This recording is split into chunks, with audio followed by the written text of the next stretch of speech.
considération de ma double casquette de président de la Dante de Paris et de président du site L'Italie en direct, je suis particulièrement heureux d'assister à la bonne collaboration entre ces deux organismes.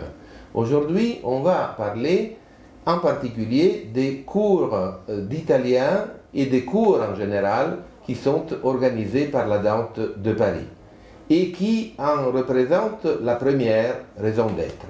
Nous parlons de cela avec Viviana Di Piazza, qui est justement la directrice de la Dante de Paris, du comité de Paris, de ce grand réseau qui s'appelle Società Dante Alighieri et qui compte environ 500 comités à travers le monde, dans tous les continents, dans environ 80 pays. Donc une centaine de comités en Italie et plus de 400 dans le monde entier. Viviana Di Piazza. Bonjour. Bonjour. Donc ces cours d'italien sont en plein développement. Il s'agit d'une langue qui apparemment, même si bien sûr ce n'est pas une langue aussi universelle que l'anglais, mais de toute manière c'est une langue qui intéresse le public parisien. Le public parisien souvent parle plusieurs langues et quand ils arrivent à la Dante Alighieri, c'est pour le plaisir. Ils veulent pouvoir parler une langue dont ils connaissent la culture parce qu'ils vont souvent en Italie ou parce qu'ils ont des origines italiennes ou parce qu'ils ont dans leur famille un membre de leur famille marié ou des origines italiennes. Donc il y a des raisons personnelles, tout à fait. Mais il peut y avoir aussi des raisons culturelles. Oui, parce que l'Italie est un pays que les Français sentent comme un pays proche. Ils sont émerveillés par la beauté de l'Italie, par cette langue qu'ils trouvent musicale. Souvent, ils pensent que c'est une langue facile. Et je pense que c'est un petit peu la surprise quand ils arrivent finalement dans les cours, c'est de se rendre compte qu'ils se lancent sur le long terme dans une belle aventure qui va prendre du temps parce qu'il y a plusieurs étapes. Quand on commence les cours d'italien, il faut savoir qu'on va partir vraiment pour un cheminement au long cours et qu'il faudra accepter de prendre le temps pour passer d'un niveau débutant à un niveau avancé et vraiment se faire plaisir. Car il est relativement facile d'arriver à se débrouiller en italien, mais arriver à saisir la complexité de cette langue et à bien la parler et à bien l'écrire n'est pas évident. C'est une question qu'on me pose souvent, quelles sont un peu les étapes justement de cet apprentissage. Alors le niveau européen en décrit 6, le premier pour se débrouiller dans la vie quotidienne, se présenter, parler de soi. Ça c'est le niveau A1. Ensuite le deuxième niveau ça serait se raconter ses souvenirs, parler de son passé, de ce qu'on a pu faire pendant les vacances ou même hier soir. Le troisième niveau, c'est nuancer un petit peu sa pensée, donc utiliser des subjonctifs, des conditionnels, donner des conseils. Et le quatrième et dernier niveau, c'est, disons, faire en italien. C'est donc faire en italien ce qu'on ferait naturellement en français, du type, si tu m'avais dit que tu venais, je t'aurais préparé un café. Voilà. Ouais. Et ensuite, ce sont des cours de renforcement, les niveaux C1, C2. Sachant qu'il faut entre 60 et 80 heures par niveau. Voilà, il faut prendre le temps, mais c'est aussi notre rôle de faire de l'italien une langue active, puisqu'on demande ici, et c'est vraiment notre spécificité, une pratique active de l'italien en cours. Donc ça, c'est une notion à retenir. La Dante de Paris propose plusieurs niveaux d'apprentissage de la langue italienne. Du niveau débutant à un niveau avancé. Et c'est vrai qu'ici, on a peut-être aussi la spécificité d'avoir beaucoup de niveaux intermédiaires et forts. C'est-à-dire que les gens restent longtemps parce qu'une fois qu'ils ont atteint un palier de langue suffisant, un niveau B1, B2, on les encourage vivement à aller ensuite faire des cours de culture italienne. C'est-à-dire des cours qui sont dispensés en italien et qui ouvrent sur d'autres horizons. Il ne faut pas oublier que plusieurs des élèves de la Dante de Paris font des voyages réguliers en Italie, qu'ils aiment se déplacer en Italie. Donc, surtout quand il s'agit d'itinéraire culturel, il est très utile d'avoir une bonne connaissance de la langue. Sans oublier, par ailleurs, qu'il y a les passionnés de l'opéra qui aiment suivre les opéras sans utiliser les surtitres ou sous-titres et sans consulter tout le temps le livret. Donc l'opéra aussi fait partie de l'image internationale de l'Italie et en particulier de la langue italienne. Mais les étudiants sont vraiment curieux de tout, de l'opéra, de la cuisine, le revue de presse, la cinéma. On a un cours thématique depuis 2 ans. On avait fait un trajet un peu atypique avec des cours dispensés par des professeurs originaires de différentes régions qui faisaient découvrir la région. On a repris ce thème l'an dernier avec Turin et cette année c'est Trieste qui sera à l'honneur pour faire découvrir des villes qui sont un petit peu hors des villes touristiques que les Français connaissent, Rome, Venise et la Toscane comme destination. Là, le but est de découvrir petit à petit ces villes sous tous leurs aspects historiques, gastronomiques, etc. Et puis d'organiser un voyage pour ensuite aller se confronter aussi à la réalité. Oui, donc il faut bien faire comprendre qu'en Italie, il n'y a pas que Rome, Florence et Venise, mais il y a tout un tas de capitales en miniature, de villes petites et moyennes qui ont une identité culturelle bien précise. Il y a aussi, parmi les élèves des cours de la Dante, il y a aussi ceux qui apprennent l'italien pour des raisons professionnelles, car ils travaillent dans des entreprises ayant des relations intenses, assidues avec l'Italie. Et généralement, ils parlent eux aussi l'anglais et l'allemand, et ces langues ne suffisent pas dans leur relation avec les clients italiens, avec le marché italien. Je remarque que c'est surtout le secteur bancaire, les avocats, la comptabilité, bien entendu encore un peu la mode, mais ce sont des secteurs où il y a beaucoup d'achats et d'acquisitions de grosses entreprises qui font maintenant la démarche formation pour la langue italienne. Bien sûr. Considérons que le volume des échanges économiques et commerciaux entre les deux pays est énorme. Et là, c'est une réflexion qu'il m'est déjà arrivé de faire dans nos vidéos. Toute la classe dirigeante italienne d'autrefois apprenait automatiquement, régulièrement la langue française. Aujourd'hui, c'est plutôt l'anglais qui a pris le dessus.